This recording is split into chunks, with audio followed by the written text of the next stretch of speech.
देवल जी, राधे राधे।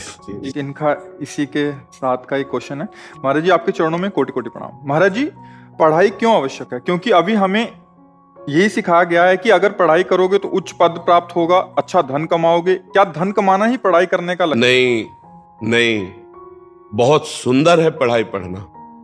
अच्छे पढ़ लिख करके अगर मास्टर बने, डॉक्टर बने, कुछ भी बने तो आप हमारे राष्ट्र सेवा करेंगे। धन तो एक गौड़ विषय है। गौड़ का मतलब दूसरे नंबर का विषय है। धन मिलेगा, उससे शरीर पोषण होगा, परिवार का पोषण होगा, वो बात अलग है। लेकिन हम केवल जीने के लिए मनुष्य थोड़ी बने। हमारा एक कर्तव्य है, हम राष्ट्र सेवा में। हम एक डॉक्टर बने तो हजारों की जिंदगी बचाएंगे, मास्टर बने तो हजारों को पढ़ा लिखा कर। अपने लोग स्कूले में तो पढ़े हैं ना, तो राष्ट्रपति और प्रधानमंत्री कहां पढ़े? स्कूले में तो पढ़े हैं ना। तो अगर मास्टर बनेंगे तो तुम्हारे स्कूल से पता नहीं कौन कौन पढ़कर क्या क्या बनेगा। आप कुछ तो बनेंगे ना भारत के, कुछ तो होंगे, एक हिस्सा तो होंगे कहीं ना कहीं समाज सुधार के। तो उसका लक्ष्य क्यों ये रखे कि धन ही लक्ष्य है, राष्ट्र सेवा लक्ष्य है। आप कुछ, एक किसान है तो 100 मन गेहूं पैदा करता है, 100 मन थोड़ी खा जाता है, वो समाज की सेवा में जाता है। भले अर्थ लेता है, लेकिन अर्थ बात अलग है। अर्थ खाओगे क्या? खाओगे तो अन्न ही ना। तो वो पैदा करता मेहनत से, तो राष्ट्र का सेवक हुआ कि नहीं हुआ?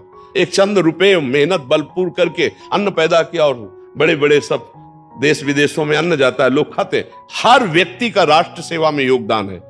तो हम राष्ट्र सेवा की भावना रख के, समाज सेवा की भावना रख के, समाज में भगवान विराजमान, उन्हीं की सेवा के लिए धन की प्रधानता क्यों रखे? और जो धन की प्रधानता रखता है वो बड़े बड़े पदों में जाकर भी भ्रष्ट हो जाता है, नष्ट हो जाता है, जेल भोगता है। कोई भी हो, आज नहीं तो कल जब तुम्हारी बात खुलेगी तो तुम्हारा पोजीशन नष्ट हो जाएगी, तुम्हारी इज्जत नष्ट हो जाएगी, तुम्हारी पदवी नष्ट हो जाएगी। है नहीं हो जाएगी?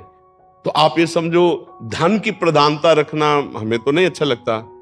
पढ़ लिख करके बड़े बड़े ऑफिसर बनते हैं, हमारे राष्ट्र सेवा में है, प्राणों की बाजी लगा देते, तो धन ही प्रधान हुआ क्या? धन प्रधान होता तो फिर प्राणों की बाजी क्यों लगा देते? तो मुझे लगता है धन की प्रधानता नहीं रखनी चाहिए, कर्तव्य की प्रधानता रखनी चाहिए। धन तो मिलेगा ही, धन तो मिलेगा ही, परिवार कैसे चलेगा, शरीर का पोषण कैसे होगा? तो उचित धन तो मिल ही रहा है। लेकिन हम बेईमानी, अधर्म पूर्वक धन कमाने की चेष्टा न करें, अपने कर्तव्य का पालन करने की।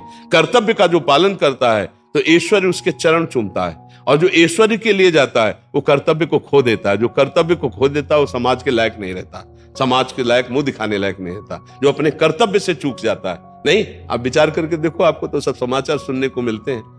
कौन कहां भर्ती हो गया, कौन कहां बंद हो गया, कौन कहां हो गया। क्यों? कर्तव्य से चूक हो गई। आप अपने पद का दुरुपयोग कर दिए, आप कर्तव्य। आज जो संतों की वाणी में कह रहे थे, जो अधर्म पूर्वक धन लेकर के और अधर्म पूर्वक अपने पद का दुरुपयोग करता है, वो कुछ भी कर ले, वो विपत्ति में 6 प्रकार से विपत्तियों में फंसा जाता है। आज उसकी चर्चा हुई थी। तो हम धन की प्रधानता रखने में बिल्कुल हार जाएंगे, बिल्कुल हार जाएंगे। जो धन की प्रधानता के लिए नौकरी करता है, धन की प्रधानता के लिए पद, वो कर्तव्य का पालन नहीं कर सकता, वो चूक कर देगा। 2 आदमी आए, उसमें एक गलत है, एक सही है। जो गलत है, धन की प्रधानता यदि आप रखते हैं तो आपको 10 लाख रुपया देगा, तो कहेगा हमको छोड़ दो, उसको बंद। आप ऐसा कर दोगे, जब आप ऐसा कर दोगे तो आप गलत हो गए। आज नहीं पकड़े गए तो एक दिन पकड़े जाओगे, तो न परिवार तुम्हारे पास रह पाएगा और न तुम परिवार के पास रह पाओगे। फिर बहुत बुरी तरह तुम्हारी दुर्गति होगी, नहीं होगी? आप देखो ना, कर्म ऐसा बिगड़ जाता है जो ना खुला होने पर भी आपको दंड दे देगा। कोई चूक है, कोई कर्म है जो हमको दंड देता है। इसलिए हमको बहुत धन की प्रधानता नहीं रखनी, हमें धर्म की प्रधानता, कर्तव्य की प्रधानता रखनी। तो नमक रोटी खाओगे तो भी चौड़ी छाती करके आप समाज में जियोगे, और अगर रबड़ी रसगुल्ला खाने के चक्कर में पड़ोगे तो 1-2 बार में कहीं ना कहीं पकड़े जाओगे, फिर वो ठीक नहीं है। तो धन की प्रधानता क्यों रखे भाई? क्यों? आप बताइए ना। आप प्रश्न करता है, हम कह रहे धन की प्रधानता के लिए हम क्यों ऐसा लक्ष्य रखें कि हमारी पढ़ाई लिखाई का उद्देश्य धन? तो देखो ना, पढ़ाई लिखाई करके बहुत ग्रेजुएट होते हैं और अपराध के द्वारा धन कमा रहे हैं, अपराध कर रहे हैं, दूसरों के धन का अपहरण कर रहे हैं। बहुत वो देश सेवा में लगा देते, वही माइंड आप दूसरों की रक्षा में लगा देते तो कितने। तो हमें लगता है धन प्रधानता रखने से हमसे चूक हो जाएगी, हमारी पढ़ाई बेकार चली जाएगी, हमारा सब कुछ नष्ट हो सकता है। हम राष्ट्र की, समाज की सेवा की प्रधानता रखें, धन की नहीं। क्यों? हाँ, समाज की प्रधानता, ये समाज भगवान का स्वरूप है। धन तो मिलेगा ही मिलेगा, भाई हमारी सरकार नहीं दे रही क्या? उचित भरण पोषण की व्यवस्था सरकार भी कर रही, और कुछ कुल परंपरा से सबके कुछ न कुछ खान पान की व्यवस्था खेती की भी होती है। तो हम समाज सेवा करें, राष्ट्र सेवा करें, जिससे भगवान प्रसन्न हो जाए, धर्म की रक्षा हो, हमारा राष्ट्र समृद्ध हो, तो हम भी उसी में तो हैं, हम भी सुखी रहेंगे। और ऐसा क्या कि इकट्ठे हमने ऐसी गलती कर दी कि सब नष्ट भ्रष्ट हो गया। परिवार वाले पढ़ा लिखा कर गर्व करते हैं कि हमारा बच्चा अमुक जगह है, और जब बच्चा से गलती हो जाती तो ये बोलना मुश्किल हो जाता है कि हमारा बच्चा अमुक जगह था। रिश्ते नाते परिवार सबके मतलब चेहरे उदास हो जाते हैं, और वो उसका स्वयं जीवन संकटपूर्ण फंस जाता है। इसलिए बहुत धन की प्रधानता ना रखा जाए, धन तो मिलेगा ही, अपने कर्तव्य की प्रधानता रखी जाए। समाज सेवा, राष्ट्र सेवा, धर्म पूर्वक कर्तव्य का पालन, तो समाज सुखी हो जाए। ठीक है ना भाई? हाँ, ये नौजवान सब भाई इस बात पर ध्यान दे, धन का महत्व रखने से हानि हो जाएगी। धन का महत्व है ना, तो ना जीव का महत्व रह गया, ना समाज का। धन की जहां महत्ता, मुझे लगता है वहां गलती हो ही जाएगी, वहां हमसे त्रुटि हो जाएगी। अगर धर्म का महत्व है तो बात बन जाएगी। तो ऐसे आदमी का जीवन नर्क हो जाता है, जिसके अंदर धन धन केवल धन चाहिए, वो निश्चित पतित हो जाता है। धर्म और कर्तव्य और राष्ट्र सेवा, ये सुख का समय, ये हमारी सुख की समझ है, इसी से हम सुखी होंगे।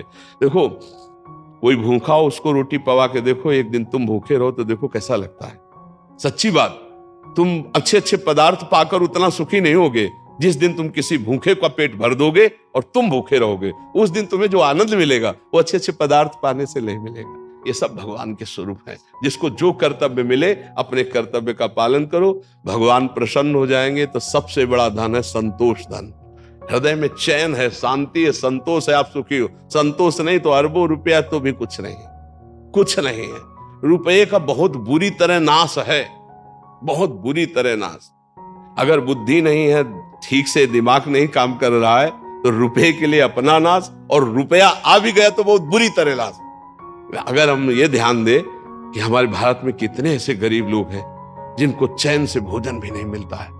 धन का सदुपयोग ये है कि हमारे कितने गांवों में ऐसे गरीब भाई हैं जिनको मिर्च और रोटी पेट भरने के लिए नहीं। आप सच्ची मानना, अगर हमारे भारत का धन भारत में ही रहे और भारतीय ऐसे नागरिकों को जाए, तो आशीर्वाद देते कि बेटा और बहू तुम्हारे सुखी रहे। तो हमारी तो बात थोड़ा कम अच्छी लगेगी सबको।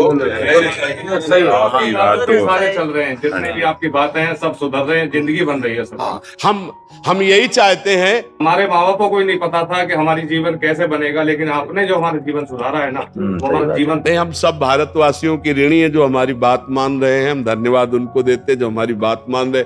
आप सब हमारा बड़ा सहयोग करें। आज सत्संग में भी कहा, हम सबको प्रणाम कर रहे हैं कि इस कलिकाल में ऐसी मलिन अवस्था में आप एक संत की बात मान रहे हैं, आप बाबा जी की बात। जीवन ये है कि हमने क्या कर्म करेंगे जो आप जैसे हमारे धन महाराज जी मिले, जो हमारा जीवन सुधर गया। नहीं, वो भगवान की विशेष कृपा है कि हमने क्या कर्म किए होंगे कि हमारे भारतवासी बात मान रहे, बस इतनी बात है। हाँ बाबा जी, हम नेपाल से भी मान रहे बाबा जी। महाराज जी, अब तो बच्चे भी आपके गुणगान गाते हैं।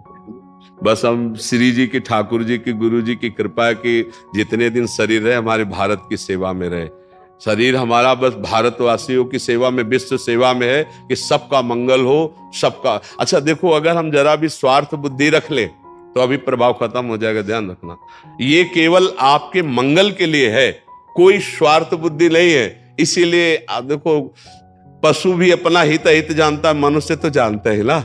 चालबाजी छुपती नहीं है और प्रेम भी नहीं छुपता, दोनों बातें। तो ऐसे ही भलाई और बुराई सबको ज्ञान है। तो आज जो हमारे भारतवासियों का कुछ भी परिवर्तन हो रहा है, तो गुरु प्रताप से केवल अंदर लक्ष्य यही है कि सबका परिवर्तन हो जाए, सब सुखी हो जाए, इसीलिए परिवर्तन हो रहा है। अगर इतना भी स्वार्थ होता, स्वार्थ की गंध भी होती, तो ये परिवर्तन नहीं होता। प्रवचन तो लाखों प्रकार से हो रहा है, लेकिन परिवर्तन तभी होता है जब केवल आपके कल्याण के लिए प्रवचन हो, जब मन वचन कर्म से पूरी साधना करके। हम ये चाहते हैं हमारे भारतवासियों का कल्याण हो, इनका मंगल। हाँ, सबका मंगल हो, सब सुखी रहो, और गंदे आचरण छोड़ो, गंदे आचरण छोड़ो, इसी में परम मंगल है। ये जो गंदे आचरण है आपके जीवनी शक्ति को नष्ट कर रहे हैं। आपकी श्वासें बहुत कम हैं और बहुत कीमती हैं। 50 वर्ष की कमाई हुई संपत्ति से 5 श्वासें भी नहीं खरीद सकते। ऐसी श्वासों में यदि राधा राधा कृष्ण कृष्ण बोलते हुए अपने कर्तव्य कर्म को करो, तो परलोक भी बन जाएगा और ये लोक भी अच्छा हो जाएगा।